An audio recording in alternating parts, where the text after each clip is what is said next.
Welcome back to our channel. I want to thank you for watching. The African Growth and Opportunity Act, the special trade arrangement that the continent of Africa and the sub-Saharan African countries have with the United States of America. The only trade agreement that the United States boasts, talks so proudly about its interaction with the continent of African nations, is in life support at the moment. Let's face it, if you agree that it's about time that the continent of African nations should start looking for new avenues, new trading partners, irrespective of different positions around the world, but to start making deals as a single continent, or individuals if you want to do that, but it's about time that the continent of Africa must re-strategize itself. The African Growth and Opportunity Act at the moment, it's in the renewal phase if you look at September of this year. But every indication, experts, economists, analysts from across the region and globally are perceiving this particular administration in the United States of America to not have good faith in regards to this particular trade agreement. So what should African countries do?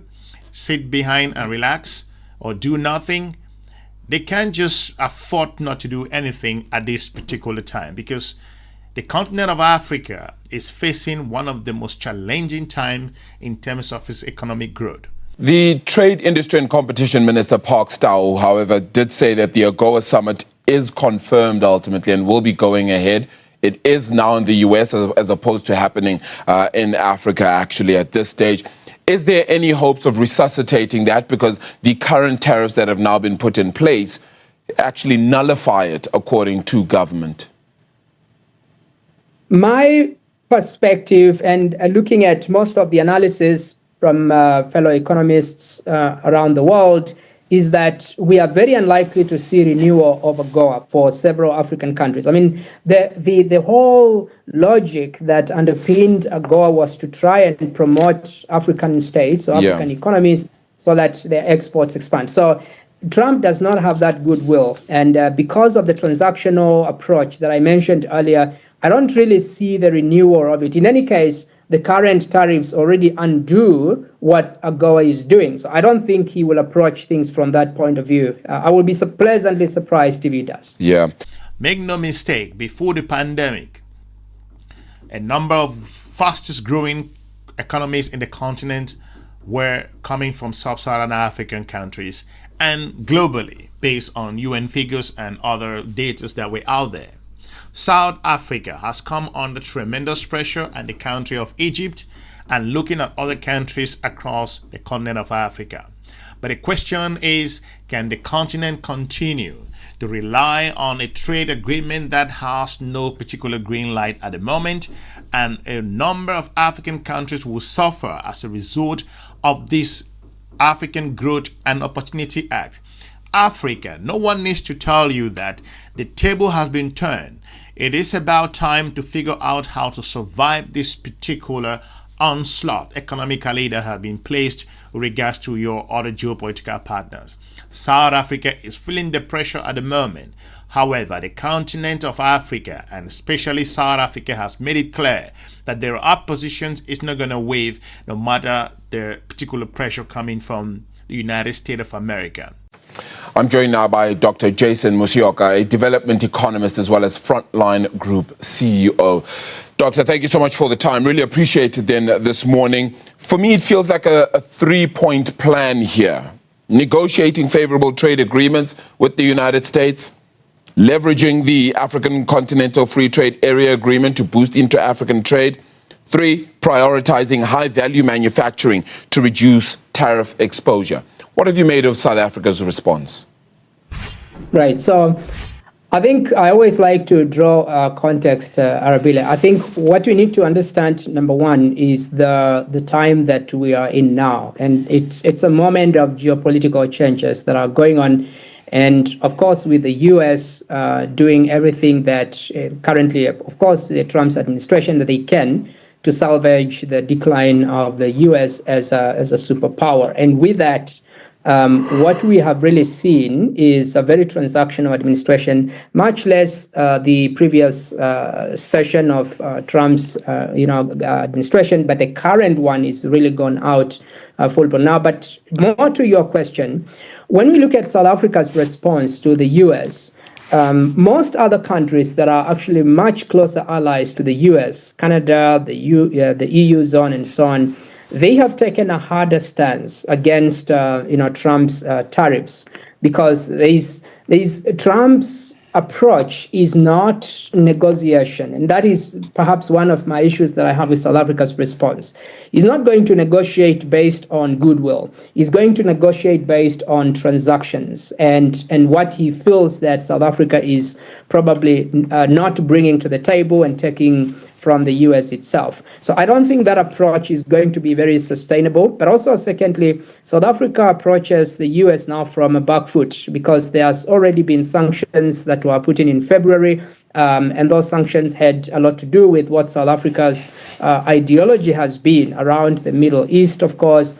And the more vocal voice that we've had from South Africa in relation to the BRICS, or aligning with the BRICS, as well as Russia, of course. So South Africa is in a little bit of a difficult situation from a diplomatic situation, not least the fact that the South African ambassador was kicked out of the US. So that backdrop is very important in terms of how South Africa navigates the negotiations around tariffs. It is clear now that the continent of Africa's particular trading partner in terms of AGOA, the United States has claimed in several occasions that AGOA is at the core of its interaction business-wise with countries across the sub-Saharan region. But more importantly, we're beginning to see how AGOA is on the chopping board. There is just no difference. And South Africa, a major player looking at AGOA, has been threatened in several ways, has been pushed back and forth, lambasted and asked by US senators and congressmen for the country to be removed from AGOA. Now, I really don't understand this. So African countries must at this stage start leveraging their particular opportunities that they have, work with other partners, Russians, Chinas, other fringe powers across the European Union, come together as one, try to sign deals. More importantly, the continent of Africa must look inward at this stage. Irrespective of all the roadblocks, the borders must be open. Africa must trade amongst itself.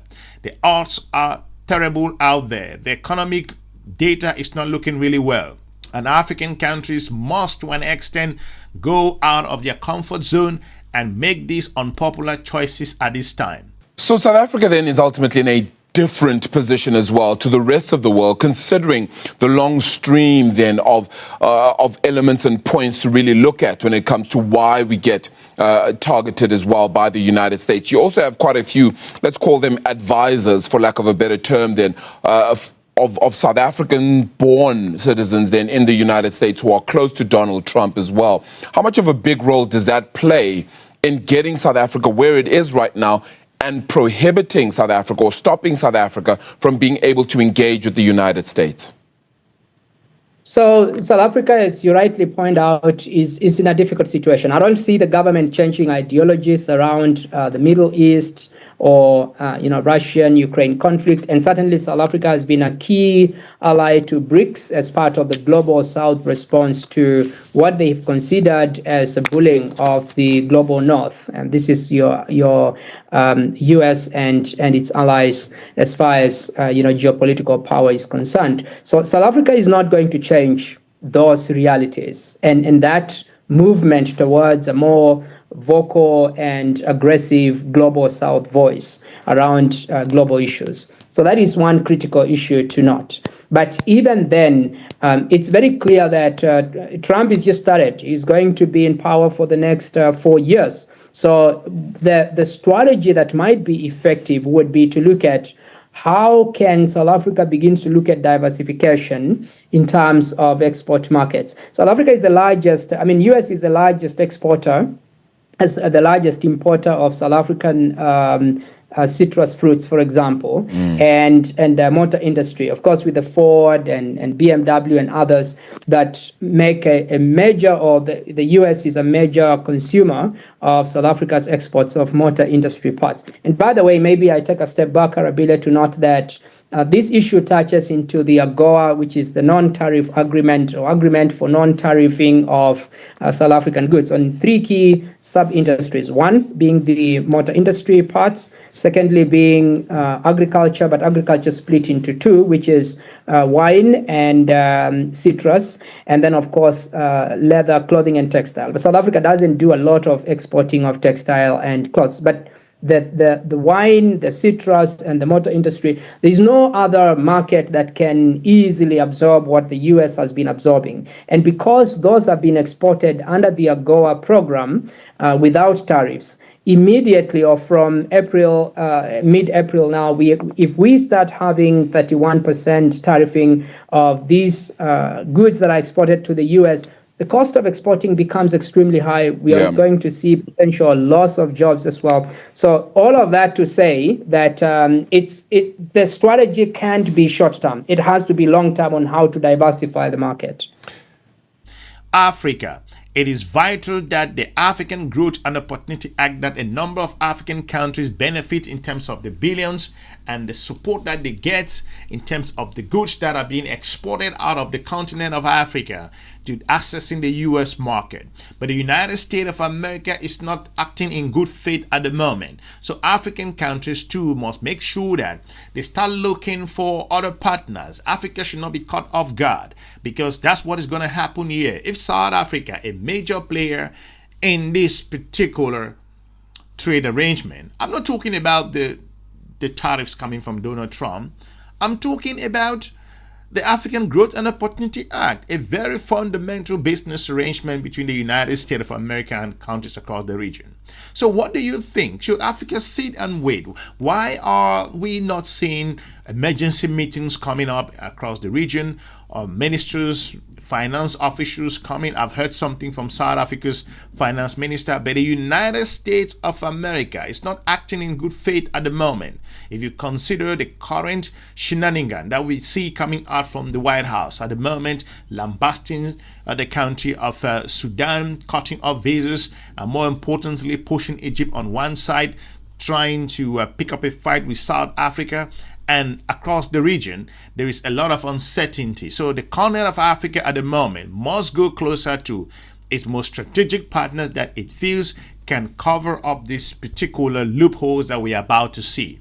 Let me know in the comment section if Africa at this moment must take emergency measures to restore and close the gaps to make sure that the unforeseen consequences of the African Growth and Opportunity Act should be recovered. I recommend that the continent of Africa should put the African Growth and Opportunity Act at the back burner to an extent and revitalize the African Free Trade Arrangement, which to an extent is the largest free trade in terms of economic zones if we consider in global information. So more importantly, I think Africa has it in their hands. If the continent cannot make the move at this time, then it will be a difficult aspect for the continent to resuscitate itself when it's in the life support. So what I'm saying here is that African countries are receiving the signals from Washington that the African Growth and Opportunity Act, if it's going to be renewed, fine. However, irrespective of its renewal, African countries must look inward at this time. I will be looking forward to meeting you soon in the next episode. Smash the like button and share the video. Let's talk about Africa's own challenges and difficulties as we experience this particular fundamental shift that's happening in the global economy and the global geopolitical space. Have a good day. Bye-bye.